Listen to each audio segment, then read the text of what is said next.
Excellent. So here we are. This is the Reduce Your Sugar Intake webinar that I've been planning in my mind for a long, long time. I'm really pleased to have got this going. I've got some information that I want to take you through, a little bit about my background, what I did, how, why, what the outcomes were. Um, and then I have got some tips for you to start to reduce your sugar intake too. If you see me pause and start to muck around with something, it's because someone's turned up. I need to admit them, mute them, or that sort of thing. If you have any questions, pop them in the chat. I will try and read them all out at the end. And don't worry if you need to rush off to something. Like I've said before, I am going to record, I am recording it and it's going to go. You'll have access to it afterwards so you can rewatch at any point in time. So I know most of you and most of you know me, but just in case you don't know me, I'm Tina.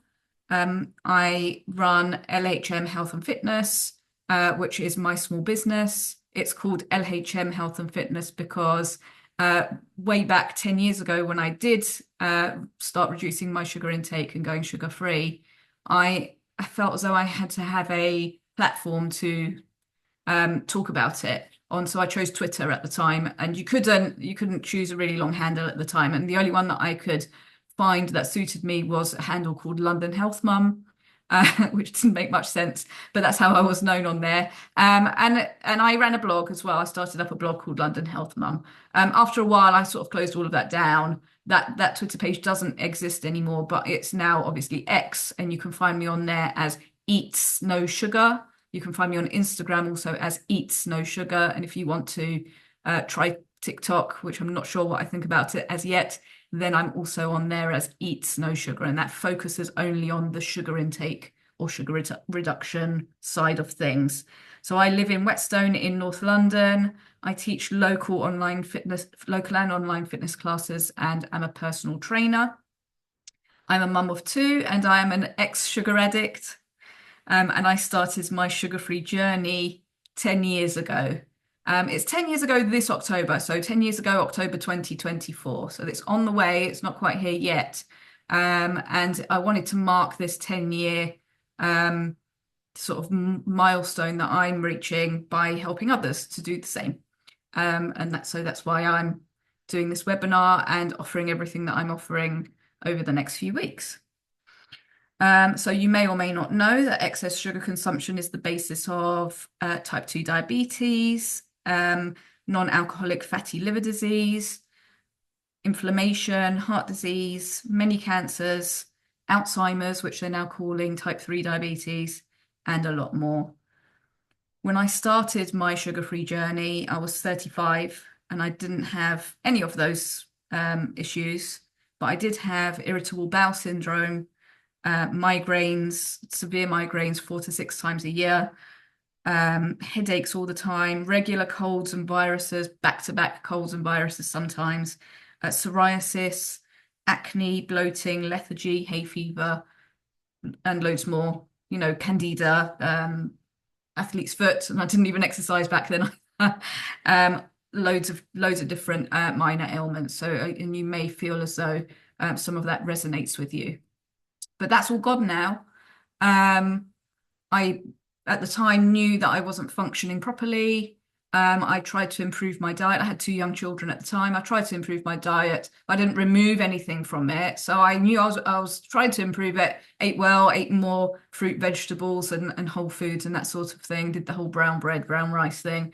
And I did things like instead of buying a Magnum and eating a Magnum every night, I'd buy mini Magnums, or instead of buying mince pies, I would buy mini mince pies, but I still eat all of the same stuff. I ate loads of biscuits, chocolate cakes, sweets. I drank loads of apple juice because it was healthy, right? It was one of my 5 a day or so, I thought, because that's what we've been told. Jam and honey, jam and honey on my whole grain toast, thinking that I was doing a good thing. And what I did was I decided to go cold turkey. And I kept failing with it because I'd gone cold turkey and just tried to stop eating all types of sugar. But it didn't particularly work. I got there in the end. It took me about a year to be truly sugar free. within that first year of me trying to give up sugar, every time the ice cream van came and I heard the music, I wanted to get an ice cream. So I would sort of negotiate with myself and negotiate with the ice cream van driver and say, "Can you just do me a little, a little 99 flake?" And I'd eat it and I'd get a headache as soon as I ate it. And then I'd get a stomach ache that lasted 24 or 48 hours. Um, and then I would say, I'm never going to do that again. And then it would come the next week and then I'd get another one. And, I did that for weeks and weeks and months. But, you live and learn. However, as time went on and I decreased my sugar intake, my energy started to increase. I no longer nodded off on the sofa at any time of the day, and not even in the evening. I woke up in the morning with no problem, which I've never had in my life, or I had never had in my life. My appetite actually decreased as well. Um, I felt a lot healthier. I wasn't suffering with back-to-back viruses and colds. My face shape changed as well. So the bloatedness in my face disappeared. Everyone said that I looked well all of the time.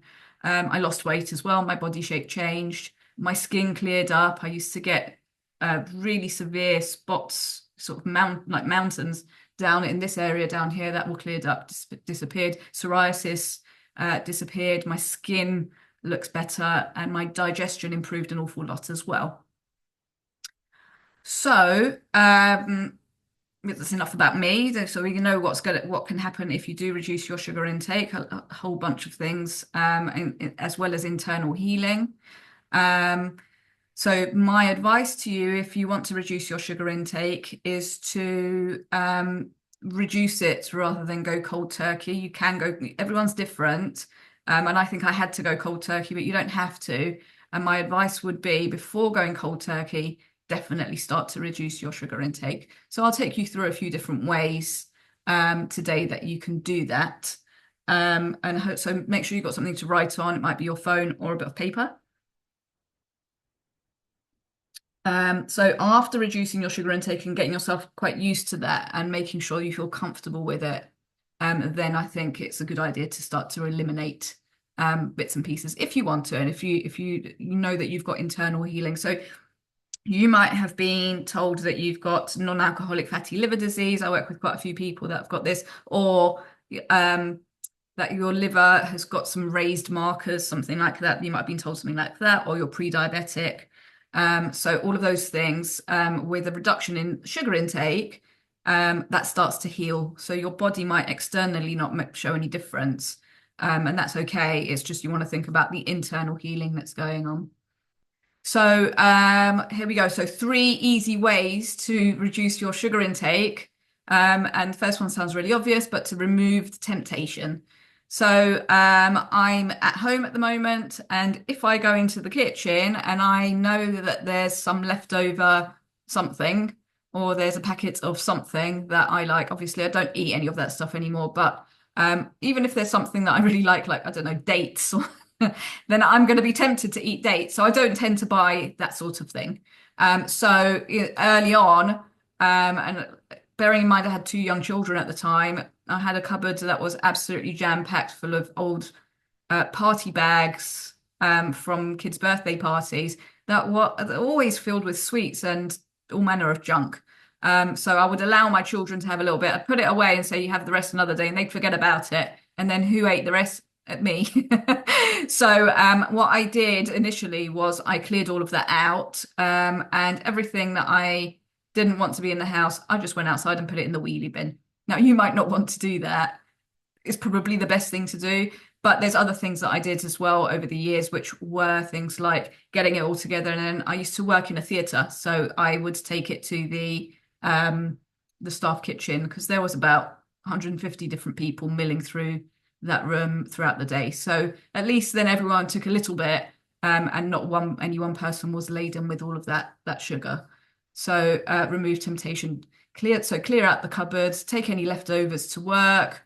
If you rummage around at the back of your cupboard and there's I don't know, really old crusty biscuits, that is a half pack, and some of those boiled sweets that have gone all soggy and like drippy. If you're trying to give up sugar, all of a sudden those disgusting things are going to be something that you really want to eat. So, so get rid of them and throw them away. Don't buy things. So we've quite often in my WhatsApp groups had a good old laugh about, going around the around the supermarket, and then if you don't buy the magnums, then you won't have the magnums, and you can't eat the magnums. So it's as simple as that. Don't buy it and get your family on board as well. So if you live with anyone, just get them on board with not understanding that there's going to be a lot less of this stuff. And if they want something, perhaps they can go out and just get one portion of it rather than like a multi-pack or something. So then they can just have that one thing, but not be tempting you um into something that you want to try and avoid.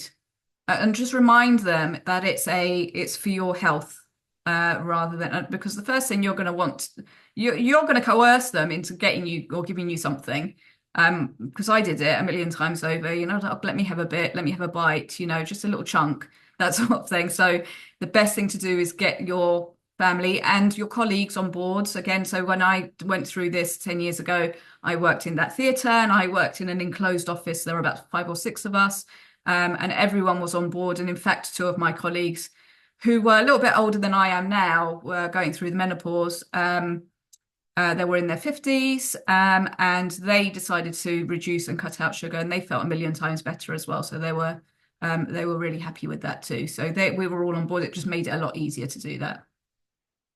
So that was number one, remove temptation. Number two is to be realistic. Take it state so don't kind of go, right, I've finished the webinar now. Tomorrow morning, I'm going to have, I don't know, an egg for breakfast, a tiny salad for lunch, and then whatever, I don't know, chicken breast or something for dinner. And then I'm not going to have anything. And then you may well just by mid-afternoon just crumble and say, oh, I can't do this. And then binge on something, or a few days later, I might binge on something. Take it stage by stage. It's not a diet. It's never been a diet. I've never restricted my food when I was trying to give up sugar. In fact, I probably ate more food, but I did restrict the sugar. So it was the sugar that you're thinking about getting rid of, not the food. So take it stage by stage. You could go, fizzy drinks, whether they're diet or, full fat or whatever you want to call them, or squash juice, any of those sweet drinks, or those like a Starbucks that is filled with caramels, or those awful bubble tea things. All of those things, or even if you go and get your healthy juice or smoothies not so bad, but the juice is really super bad. Maybe think about cutting those out first. So it's just the drinks. So the best thing to be drinking is water, plain tea, plain coffee. Milk is okay, but unsweetened, I mean, so not sweetened either with honey, sugar, syrups, any of those things, sweeteners, to get rid of all of that sort of sweet taste. And then when you've cracked the drinks, it would be a good idea to then move on to maybe biscuits and pastries, let's say, for a week or maybe longer. And then when you've cracked that, then say, well, it's the sweets that I really fall down on, and then crack that. So rather than just removing everything at once, you could go week by week and say, right, this week I'm going to get rid of the drinks. Next week it will be sweets and chocolate. The week after it will be biscuits or whatever. So you are it's like habit stacking, good habits. Each one of those things is a good habit, and you want to stack them on top of each other. So then you get some really great results. And then the third tip is to focus on the healing in your body rather than weight. Because the majority of people that want to give up their sugar intake, not everyone, but the majority of people will hold extra weight around the middle and want to lose some weight. And that's fine, that will happen. Just don't focus on it being weight. So the reason you're doing this is maybe to reverse or avoid type 2 diabetes. You want to have more energy, you want to heal your liver, and avoid any of the things that I mentioned right at the beginning. So, and that can start right now. It can start today, but just think about every time that you do crave something unnecessary, something that you've eaten your evening meal, you're done. Say you might have finished your evening meal right now. And normally you would go off, get a cut. I would have got a couple of snacks and a couple more, and I had one or two whilst I was getting those snacks together, gone to sit down and watch something to eat. And my favorite thing was to go with, I'd get crisps and chocolate and go savory, sweet, because after a while the sweet gets a bit sickly, doesn't it? So you want to have the savory in between. So the best thing to do is to think about it, the healing that happens in your body rather than um, uh, the weight loss and it being a diet. So if you are stuck in the evening um, and you're really got the munchies, I've got a few tips to help you through that as well. So that was those three tips. I've got some extra tips. So it's the sugar cravings. So feel free to put anything in the chat, by the way, just type it in. I'm going to guess that sugar cravings are probably the worst in the evening. So maybe you might be finishing from this and going off to eat your evening meal, or you've already had it and you want something sweet. Or it could be mid-morning, mid-afternoon, or the bit of time that nobody really thinks about. But I've worked with at least one person in this group that's on the live right now, and a lot of other people, is that time where you've finished work but you might not be home yet, or you might have got home, but there's no food to eat yet, and it's usually might be down to you to make it, or you're waiting. So that there is a real massive crux time, as much as mid-morning, mid-afternoon, and in the evening. So tips to help you through that time. The main one is to have a drink. So drink a glass of water or herbal tea, because you're probably hungry, number one, but you're probably quite thirsty. So that's why you're craving something quite sweet. You can chew some minty gum. So get a nice minty gum, strong one, and give it a chew for 10 minutes. And you could put a 10-minute timer on, chew it for 10 minutes, maybe 15, get rid of it, see if you still fancy something sweet. Likelihood is the cravings disappeared by then. If you are really, really craving and feeling hungry at the same time, you could eat something that is strong tasting, like carrot and hummus. Or you could get things like a cracker. Thanks, Danny. I'll answer that in a minute. You could get like crackers or oat crackers, rice crackers, whatever, and put some strong tasting cheese maybe on it, like a Boursin, the garlicky cheese, something like that, something that's really, really strong in taste. So you are eating something, but it's not sweet. So that can help you get away from that sweet taste. You could also have some fruits, of course. Maybe fruit with something on it, like a bit of cheese or a bit of peanut butter. And if it's the evening, or if you fancy doing it during the day as well, brush your teeth.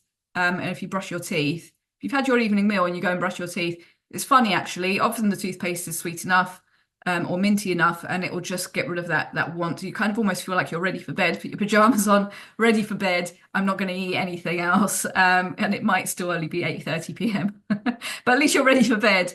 And then that can then also stop you from going on off and grabbing something sweet to eat. Okay, so we've got a question. I'll come to that in a second. Hopefully you've got some useful information there and that you feel empowered to get going with reducing your sugar intake. Hopefully it would be interesting to know actually what it is that you want your outcomes to be and why you want to reduce your sugar intake, because I feel so far removed from it now. It's been such a long time. 10 years is a long time. So I can kind of remember what it feels like, but it's always good to have some prompts from people that are going through it at the moment. Now, tomorrow I'm starting a Reduce Your Sugar Intake WhatsApp group. The group is called Sugar Free September. That's simply because there used to be a campaign that was run by a charity, and alongside that, and it was called Sugar Free September. It doesn't exist anymore, but there, alongside that, for quite a few years, I've been running these WhatsApp groups. I tend to run them in September and February, and I've always just called it Sugar Free September and Sugar Free February, but it doesn't necessarily mean it's sugar free. The focus of the group, it starts tomorrow, is to reduce your sugar intake. I've split it out into 4 weeks. So each week has got its own theme. Week 1, which starts tomorrow, is start to reduce your sugar intake now. So I'll give you lots of ideas of what to eat, what not to eat, and ways to start doing that sort of straight away. Week 2 will be how sugar affects you. So you're educating yourself a little bit more with how sugar affects your body. Um, Week 3 is called Tiny Tips for Top Results. And that focuses on how small daily habits make a big difference over a period of time. So I'll be doing some of that sugar maths that you might have seen me do before. For example, 2 chocolate McVitie's biscuits per day. And bearing in mind, I never ate 2, I would eat 4 or 5 at least in one day. But just 2 per day over the course of a year ends up being about 4 kilos of sugar, just under 4 kilos of sugar. So it's those tiny sort of habits and how those tiny habits build up. And then week 4 will be we'll look at increasing your sugar awareness.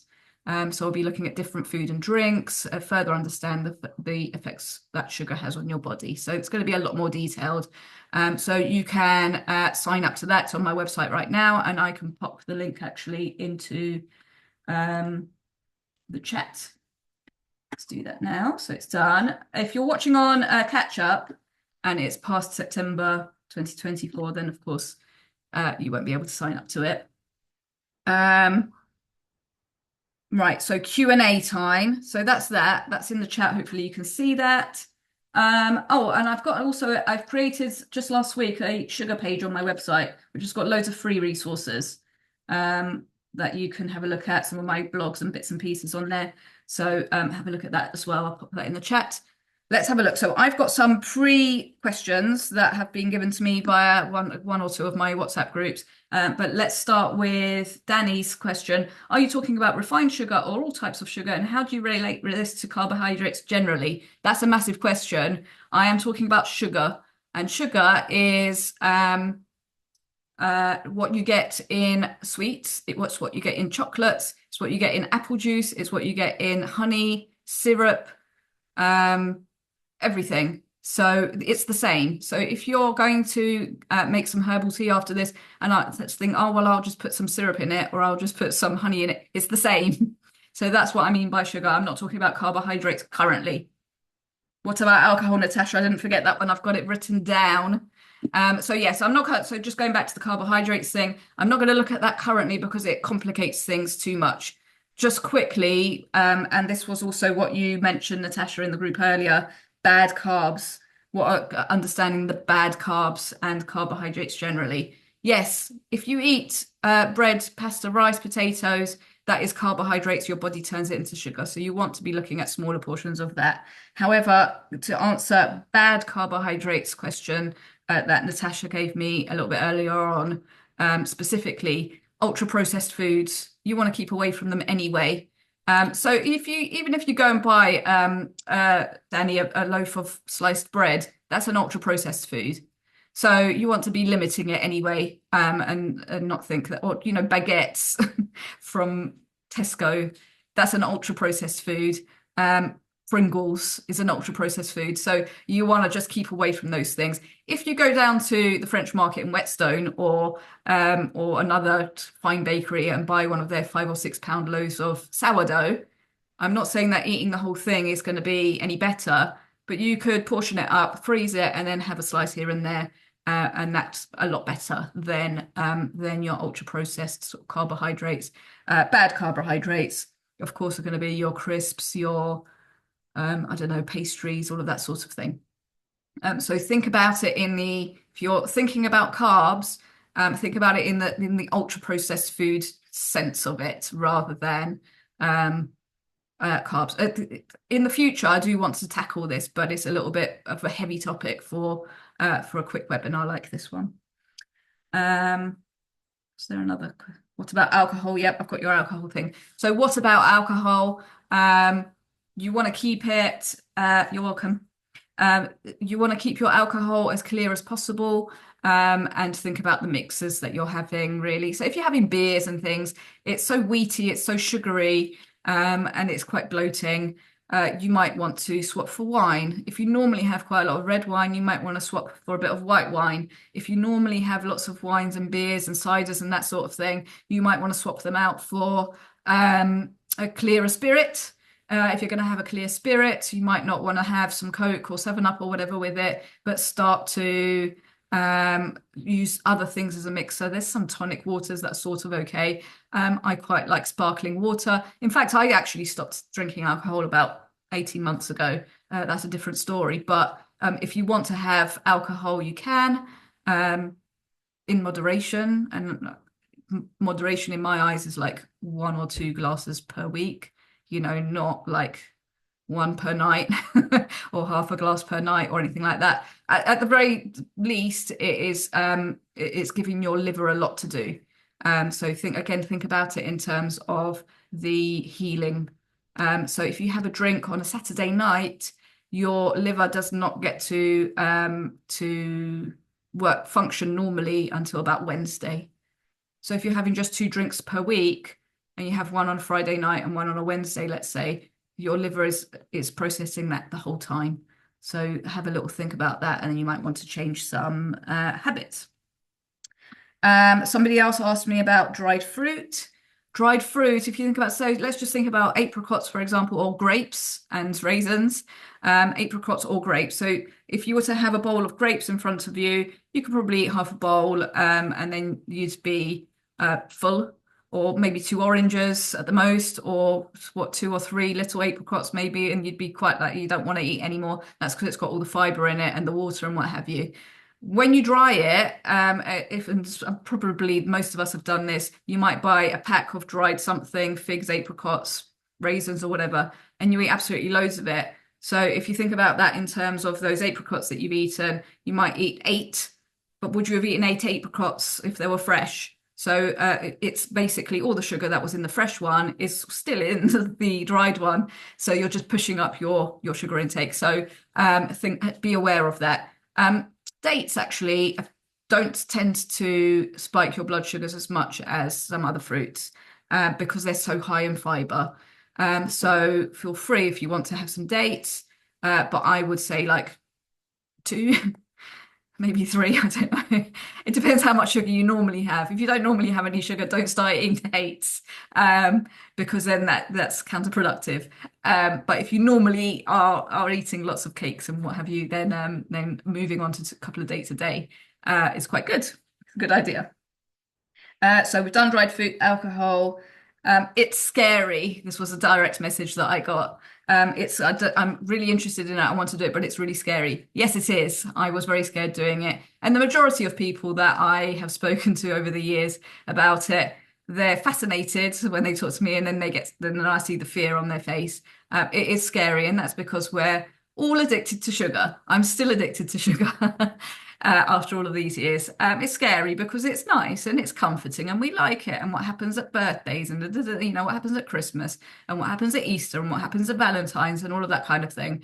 Again, that's a massive topic. It's the entire webinar all in one. It just tackling that, but it is scary, and it takes a decent mindset.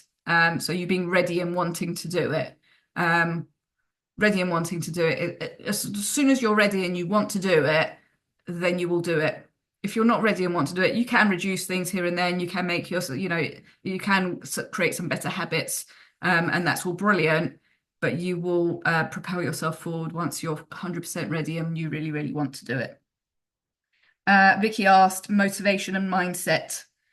Can you tackle motivation and mindset? Yes.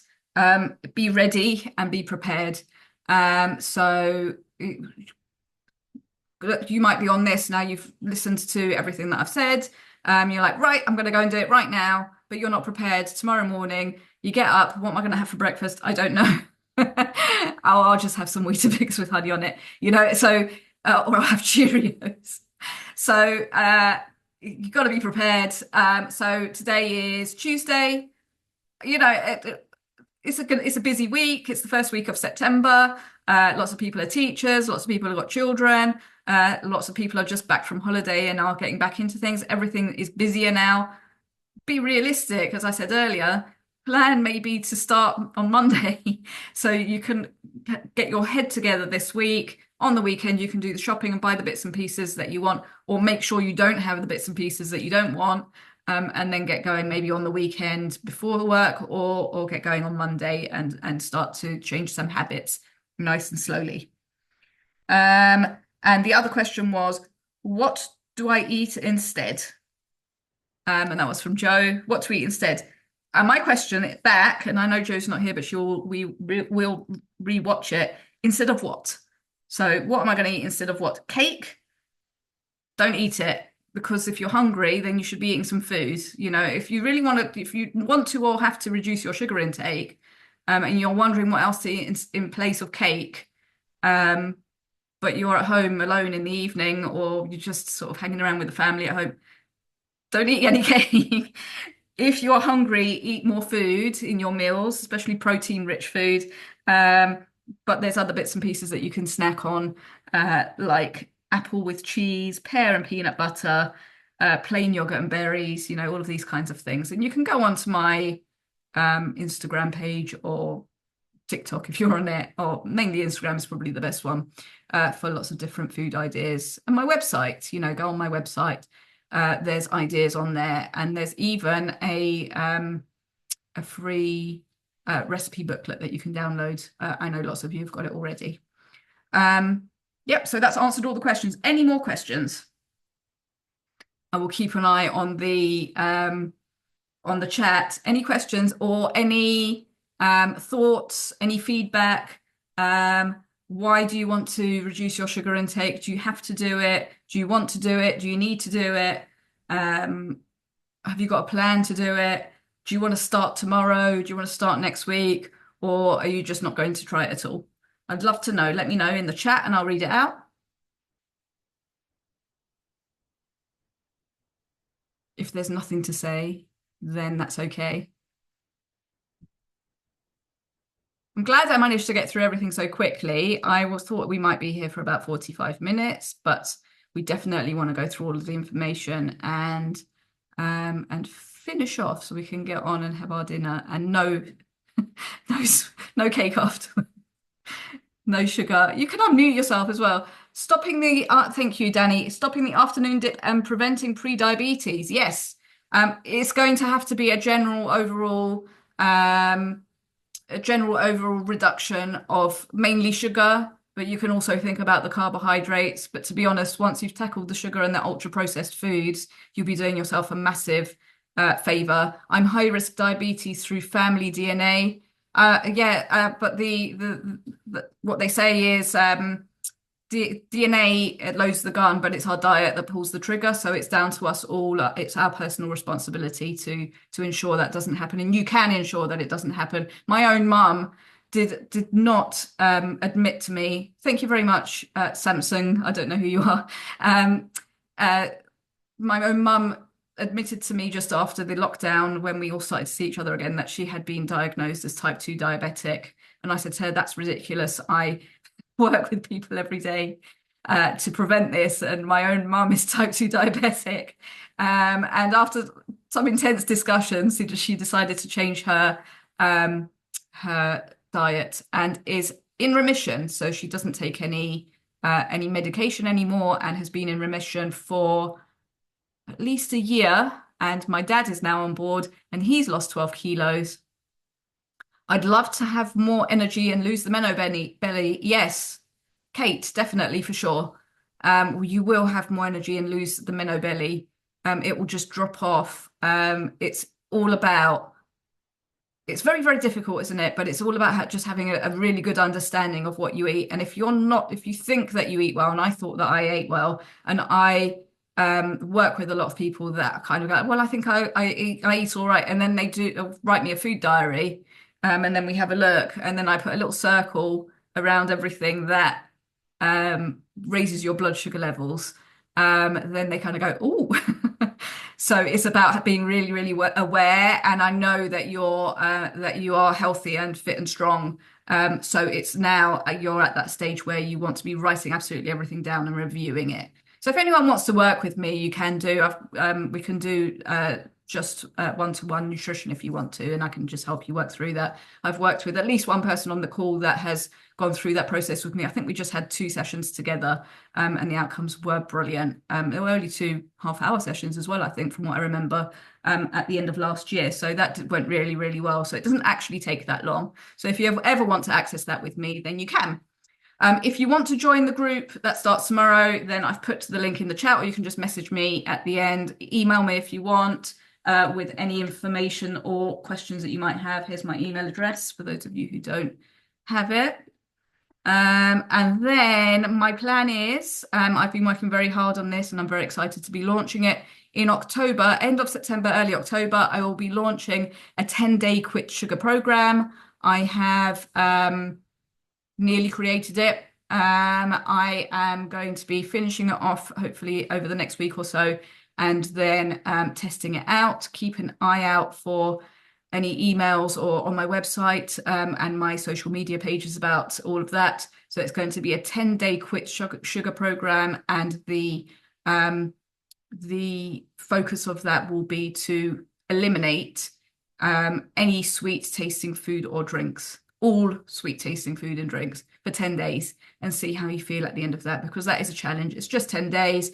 You will do brilliantly with it if you reduce your sugar intake first. So if you start this month, start to reduce your sugar intake, and then in October you could take that 10-day program if you wanted to, and then it gives you step by step how to prepare for it, what to buy, and it's got recipes in it as well, and snacks. So all low sugar recipes and low sugar snacks. And it will give you a day-by-day breakdown of what's happening to your body and that sort of thing. So I've been working really hard on it. Going to be very proud of it when it's done and completed. So that's on the way as well. So it's all very exciting. Thank you so much for joining me. If you have any other questions, pop them in the chat. Otherwise, I shall say goodbye. And as I said before, feel free to message me on WhatsApp or email me and get in touch. And all of you, thank you, Natasha, and all of you will receive this recording hopefully by tomorrow, if not, then by the end of the week. Thank you very much. Thank you.